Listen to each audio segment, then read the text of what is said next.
Ang mga taong ito ay nag-risk ng kanilang buhay para lang isiwalat ang totoong kalagayan ng China. Batid nila na maaari silang mapahamak kapag naglabas sila ng mga video o anumang impormasyon na hindi ayon sa kanilang pamunuan, lalo na sa kanilang presidente. Kaya mapapansin sa kanilang mga videos na nagkalat online ay hindi sila nagbabanggit ng masama tungkol sa kanilang gobyerno, bagkus inilalahad lang nila ang kanilang kalagayan. Ganun pa man ay delikado pa rin, pero sila ay sumugal para maisiwalat ang totoong kalagayan ng bansa. Gaya ng sinabi ng lalaki sa kanyang video, kung hindi raw sila magtrabaho ay maghihirap sila, at kung magtrabaho naman ay ganun pa rin, mahirap na nga, pagod pa. Kung hindi siya magtrabaho, ang problema niya ay pinansyal. Kung magtrabaho naman ay hindi lang financial problem ang meron siya, pati na rin mental issues. Pabiro niyang sinabi na mas malakas pang ang kumita ang mga nanglilimos kumpara sa mga nagtatrabaho o nagnenegosyo sa kanilang bansa ngayon. Viral na ngayon ang pagbibiro ng mga tsino sa social media. Alam nilang maaari nilang ikapahamak ang pagpo-post ng mga ganitong videos, kaya idinaan na lang nila sa pagpapatawa. Pero ang pagbibiro ay humantong na sa seryosong usapin. Ang mga tao dito ay nangangailangan na ng dalawang trabaho para matustusan ang kanilang pangangailangan. Ang mga negosyo ay isa-isa nang nagsasara. Ang mga empleyado unti-unti nang nauubos. Ano na ang kalagayan ng China? Bakit napakaraming video ang nagkalat na tila kailangan na nila ng tulong? Tunay na kalagayan ng China, yan ang ating aalamin.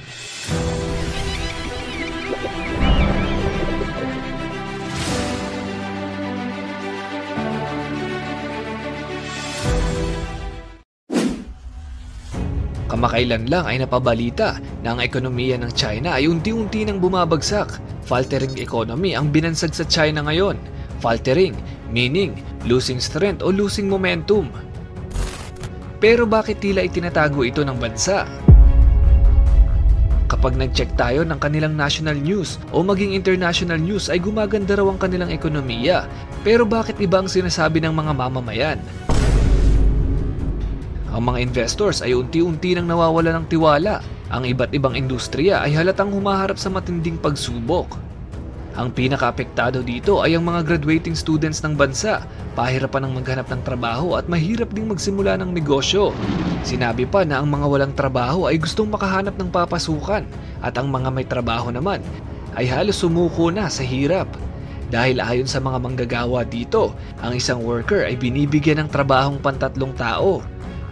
Kung sila ay tatanggi ay maaari silang masibak sa posisyon. Sa nakalipas na 2 taon, ang madalas na pinag-uusapan sa bansa ay kahirapan. Regardless kung ano ang pinagkakaabalahan nila sa buhay. Mga regular employee man, mga boss, mga may negosyo sa pwesto o e-commerce ay talagang dama ang hirap. Except kung government employee ka. Nung nagsagawa ng isang survey upang kumparahin ang kinikita ng isang regular employee sa isang pabrika na kumikita ng 2 to 3,000 yuan kada buwan, ay mas malaki pa raw ang kayang kitain ng mga nandilimos. Para maidiya kayo kung magkano ito sa peso, nasa 15,000 to 20,000 pesos ang 2 to 3,000 yuan. Grabe naman pala ang mga nandilimos dun. Parang nasa 30k a month. Sana all. Maraming Tsino ang nagsasabing hindi na raw sila nag-iisip bumili ng sasakyan, bahay, mag-asawa at lalong magkaroon ng mga anak. Kung mag-check tayo sa mga Chinese social media ay ganito ang trend. The harder you work, the worse off you are. Ang mga Chinese ay kilala bilang magagaling na negosyante, pero sa pagkakataong ito ay halos lahat ay nagduda na sa kanilang kakayahan. Ang mga negosyo sa bansa ay isa-isa nang nagbabagsakan. Viral din ang video ng netizen na ito. Sinabi niyang kapag nagtrabaho o nagnegosyo ka ng mas maigi, ay mas mababaon ka lang sa utang kasama na ang mga taxes. Kapag mas lalo mong pinilit ay mas lalo kang mahihirapan, at kapag nilakihan mo ang iyong pangarap ay mas lalo kang lulubog. Nung mga nakaraang taon pa ay hindi na magandang magsimula ng negosyo. Pakunti ng pakunti ang mga tao sa labas dahil ang lahat ay pwede nang mabili sa online. Sinabi niya na napakahirap magbenta ng nasa pwesto. Ang mga may-ari ng tindahan sa pwesto ay nagtititigan na lang. Nag-aantay na lang silang tuluyang malugi dahil sa mga competitors. Ang mga negosyo ay unti-unti nang nag-a-adapt sa online selling. Dagdag niya na ang mga barbershop ay paunti ng paunti ang mga nagpapagupit pero ang mga ospital ay laging puno. Pahabol pa niya na hindi natin masisisi ang mga kabataan kung bakit naisip nilang wag na lang mag-asawa. Sa panahon ngayon, mas maigi nang humiga na lang maghapon. Ilan lang yan sa mga sinabi niya sa kanyang video. Pagpasok pa lang ng taon ay marami ng kumpanya ang nagbabawas ng mga empleyado dahil sa pagkalugi.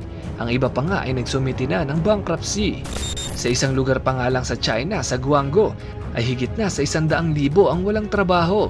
Halos lahat sila ay pamilyadong tao na may binubuhay na asawa, mga anak at may sinusuportahang magulang. Tanong ng marami, paano na sila makakaahon sa ganitong sitwasyon? Kasabay nito, biglang dumami ang mga kababaihang nagsimulang mag-live selling at ang mga kalalakihan naman ay nagsi-apply sa mga food delivery companies. May mga pagkakataon na rin na mas marami pa ang mga taxi kumpara sa mga tao sa labas. At kapag binisita mo ang mga subway stations, ay tatambad sa iyo ang mga kabataan na nag-livestream para kumita ng pera. Pero hindi pa rin ito sustainable dahil tila mas marami pa ang nagda-livestream kumpara sa mga nagbibigay ng gifts. Ang mga delivery riders naman, dahil talagang dumarami na sila, ay may pagkakataon din na wala silang makuhang kahit isang order sa isang buong araw.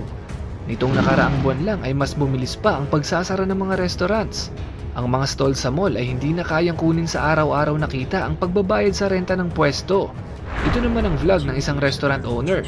Ngayong araw ay wala akong gagawin kaya naglalakad-lakad ako para i-video ang tunay na kalagayan dito. Kahit saan ka magpunta ay makikita mong bakante na ang mga lugar na akala mong galing sa giyera.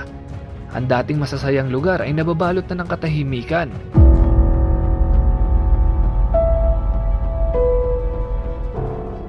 Lahat apektado, real estate, mga construction companies, mga renovation, mga furnitures at mga appliances ay nalulugi na. Parang napakalabo nang makaahon ulit kami sa dati naming ekonomiya. Dagdag pa niya na isa sa malaking nakakaapekto sa kanilang ekonomiya ay ang pagkalugi ng real estates at ng mga construction companies. Bumabagsak ang produksyon ng mga bakal, mga simento at libu-libong tao ang nawala ng trabaho. Ang dating 80% na kumikita ng maayos at 20% ang hindi ay nabaliktad na. Nasa 20% na lang ang kumikita ng maayos at 80% na ang hindi. Ganito naman ang eksena sa mga bangko sa China. Daan-daang tao ang nagpoprotesta dahil tila ba hindi na nila makuha ang kanilang pera na akala nilang safe na nakatabi sa bangko. Umabot na sa 40 ang mga bangko sa bansa at nag-file ng bankruptcy. Tila wala ng perang umiikot sa mga bangkong ito. Kaya ang mga netizens galit na galit. Well, try nating ilagay ang sarili natin sa kanilang sitwasyon. Yung tipong hirap na tayo sa buhay at nakapag-save tayo ng kaunting pera sa bangko. Pero isang iglap ay hindi na natin pwedeng i-withdraw ang pera. Kung sa Pilipinas ito mangyari, ay makakapagreklamo pa tayo. Salamat naman dahil nasa Pilipinas tayo. Dahil kung mangyari ito sa atin, ay makakapagreklamo pa tayo at may babalik sa atin ang pera. Pero sa China ay napakalabo. Dahil hindi ganun kataas ang kanilang karapatan bilang tao. Ni bawal nga sila magreklamo patungkol sa gobyerno, magreklamo pa kaya sa perang nawawala.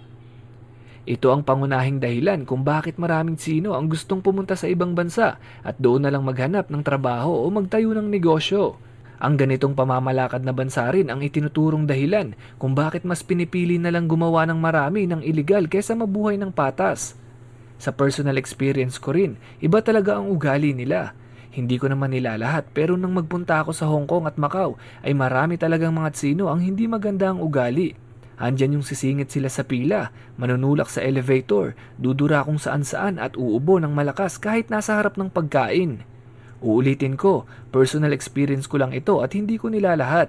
Gusto ko rin makita kung may personal experience ka rin sa kanila. I-comment mo lang sa ibaba. Ganun pa man, ipanalangin na lang natin ang kanilang bansa na sana bumuti ang kanilang kalagayan at itigil na rin nila ang kabi-kabilang pananakop. Yun lamang po para sa videong ito. Uli, ako si Mr. Pantas at sa channel na ito, libre ang matuto.